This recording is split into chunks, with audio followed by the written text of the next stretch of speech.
Bir neçə gündür yağan leysan xarakterli yağışlar nəticəsində şimal-qərb bölgəsinin dağ çaylarında, o cümlədən Kiş çayında da su artıb.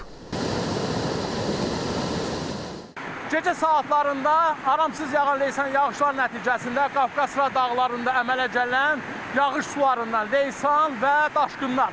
Gördüyünüz kimi hal-hazırda Kiş çayının məcrasında su kəskin olaraq artıb. Leysan yağışlar qaya və torpaq sürüşmələrinə də təkan verir. Belə hadisələrdən biri Şəki şəhərinin şimal hissəsində qeydə alınıb.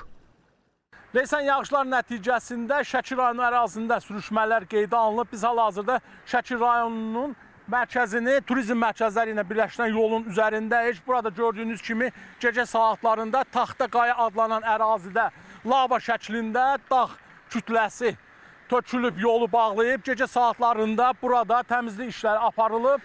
Maşınların hərəkəti təmin olunub. Lakin gördüyünüz kimi burada yenə də bu dağ kütləsi təmizlənməlidir.